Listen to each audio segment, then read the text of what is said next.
Welcome to the Man United stream. Hope you're doing well. It's Monday morning and it is unfortunately the day after we had that 3-0 defeat against Man City. We're going to be discussing that. We're going to be discussing Ten Hag and whether he's on thin ice. We're going to be discussing whether the players need to be replaced. What is going on at the club? Man City in yesterday's game made Man United look absolutely horrendous. It was a really poor performance, but was it Man City that played really well, or was it Man United that just simply are not good enough at this stage? What is going on at the club? We're going to be discussing that and more in today's show, so make sure you stick around, hit that like button on this video, and if you're new to the Man United stream, go ahead and hit that subscribe button so you can keep up to date with all the latest news and opinions concerning Man United. Okay, so let's kick off today's show with that 3-0 defeat at home at Old Trafford against Man City. Man City looked like they were in first gear, just coasting through the game. Man United, just like most of this season, had a good start to the game. The first 5-10 minutes looked really good. Even 15 minutes of the game, Man United actually looked like they were going to do some damage, looked like they had something in them. But like all the games we've seen in this season so far, after the first 15-20 minutes, Man United just look like they run out of ideas and don't know what else to do. Once they can't break the team down, once they haven't scored that goal after the initial pressure, they just kind of give up, and then the other team starts coming into the game and then they just make it look easy. And that's exactly what happened with Man City. The first half, I think Man United played really well. That penalty was a bit harsh. I think Højlund was doing what most players do in most games. So why the ref decided to give a penalty, I have no idea. I think he should have reversed that decision and just carried on with the game. I think it was really, really soft. But Haaland got that goal, got that initial penalty, and it was 1-0 going in at half-time. But then Ten Hag made a really odd decision at half-time by taking off Amrabat and bringing on Mason Mount instead of him. Now that was really, really odd for me, because I'd looked at that first half and thought Amrabat actually had a decent first half. He was doing a lot of good work, making sure that the Man City midfield did not run riot at Old Trafford, and Amrabat was one of our better players in that first half. So I really did not understand why he got taken off and Mason Mount got brought on, and that just led to a catalogue of errors from Man United, and Man City just looked like they were just coasting throughout the games. The second half especially, they just looked really chilled, really relaxed, passing the ball around. There was no pressure on them, and actually it was a painful game to watch as a Man United fan, because you know Man United are not going to come back and score against City. They're not going to come and get a draw or a win. Man City going into this game had one of the best defences in the league, and we've all seen Man United can't score to save their life this season. They're just simply struggling to get goals, and that forward strike force is not working. Something is not right. But where is it going wrong? What is it that's causing Man United to play like this? Is it Ten Hag? Is he the problem? Most fans are pointing the finger at Ten Hag. Of course they are, because he is the manager, and yesterday's substitutions were clearly not right. He'd completely cocked them up. Bringing off Amrabat, bringing on Mason Mount completely destroyed the balance of the team, and they just did not look like they were going to do any damage against Man City. But then some people are saying that it's the players who are at fault. They're not running enough, they're not working hard enough, and that could be an argument that could hold some weight, because if you look around the team, you've got Rashford not doing well enough, Bruno's not doing well enough, we've got players like McTominay, who had 2 decent games, but again he's gone back into his old self. And then we've got the defence of Evans and Maguire. Completely shocking that we're playing those two as our 2 main centre-backs in a game such as this.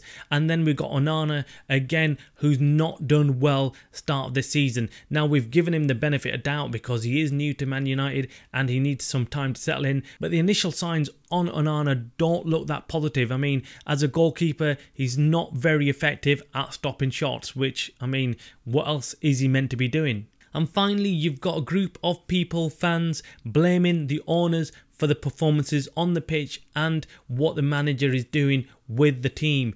Now, if you've seen any of my shows, you will realise I'm probably in that camp. I'm in the camp where I feel that the ownership is taking a toll on the manager and the players on the pitch. And the football we're seeing right now is a direct result of what the club is being run like, and the owners and how they've treated the club, not just in the last year or two, but for many years. Let's take a look at Ten Hag first, because he is the manager and he has the power to change the way Man United are playing, and he obviously implements a style of play, and Man United clearly haven't got a style of play this season. Last season they had a clear, distinct style of play, and you could see what they were going to do each and every game. This season they have no idea. We first started off with this high press kind of play style, and that didn't work. They were losing too many goals, and Man United had to change something. Ten Hag then shifted things around. They became a bit more solid, and they stopped losing lots of goals, and that's what we're getting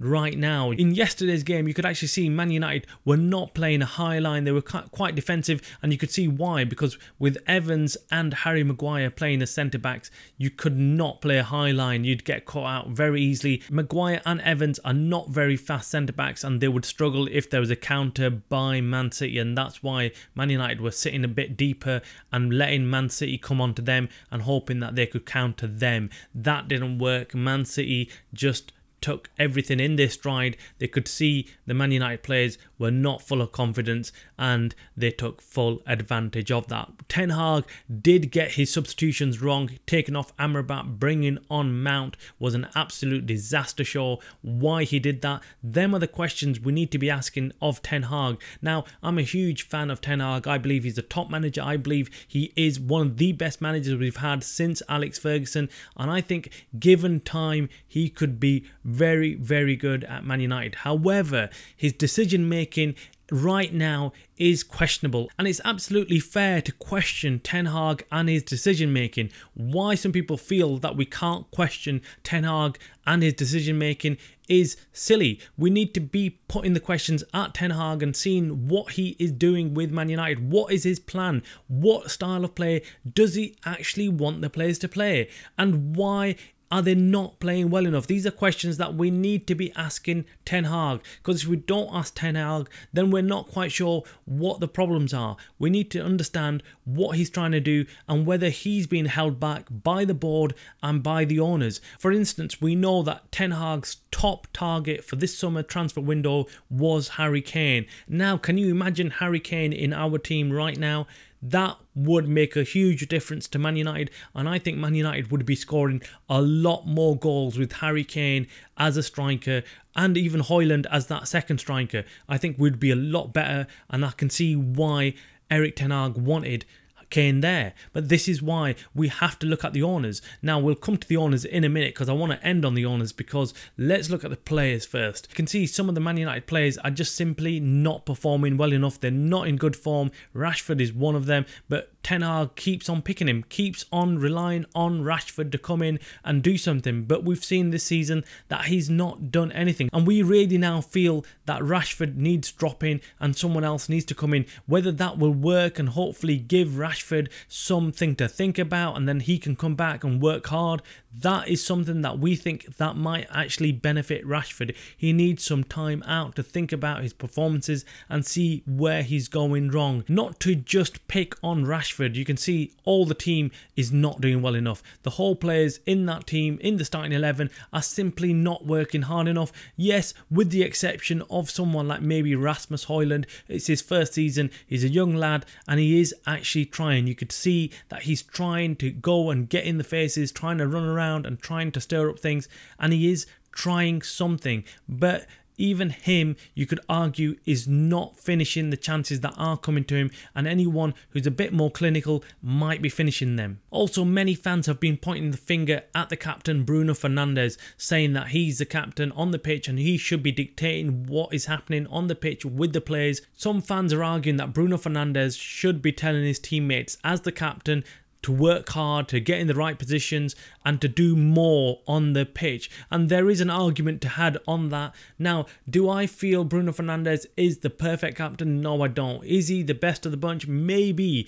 First initial thoughts for me was that the captaincy should have gone to Casemiro, but we've all seen that even he's not had a very good start to the season and currently is recovering from injury. For me, a captain is someone who's calm, collected on the pitch and is telling the players exactly what to do and keeps his focus. I think Bruno Fernandes is someone who loses focus very quickly and he starts whinging very, very quickly. We've seen it when you're at Old Trafford. You can see him off the ball. He starts complaining, starts sulking, and that is not what you want to see from the captain. You want to see the captain always remain calm, collected and confident that they can come back into any game no matter what the score, and that then feeds off into the rest of the players, and the players then feel confident and feel calm enough to go ahead and still make a game of it. Even if they're 2-0 down or 3-0 down, let us know in the comments below if you think Bruno Fernandes should be stripped of his captaincy. It's a huge question to ask. It's a contentious question.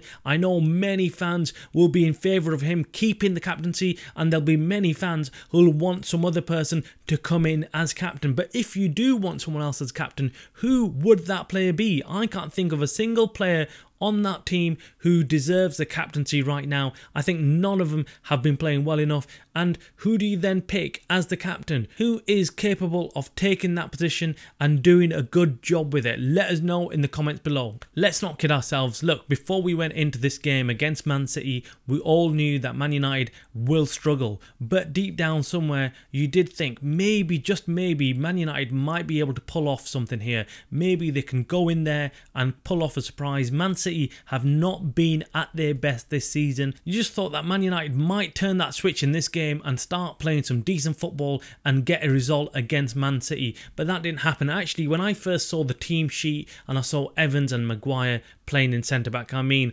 that immediately is just not a good sign. You know Maguire and Evans up against Haaland are going to struggle, and that's exactly what happened. They're not good enough to play in a team like Man United. We've said this many times.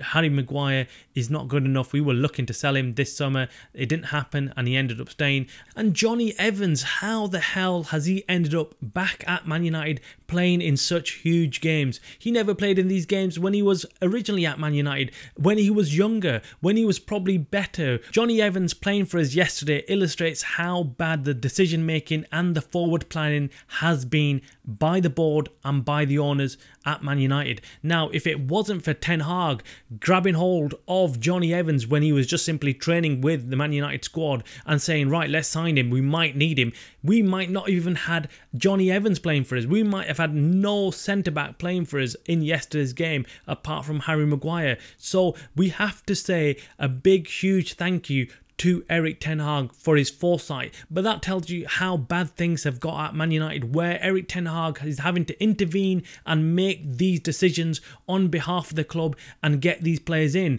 If Ten Hag hadn't done that, we would not have another centre-back to play in yesterday's game. It just shows how the Glazers have no clue what they're doing at this football club. They absolutely don't know where they're going, how to plan for this club. They don't know what they're doing. All they care about is getting that money and putting it into the back of their pockets, and all they've cared about over this year is that money coming in, the investment coming into Man United, and hoping that they will get some piece of that pie. That's all they care about. They don't care about what's going on in football in terms of whether Man United have got signings in or not, whether they're signing the right players or not. They don't give a crap. They leave that to other people to deal with.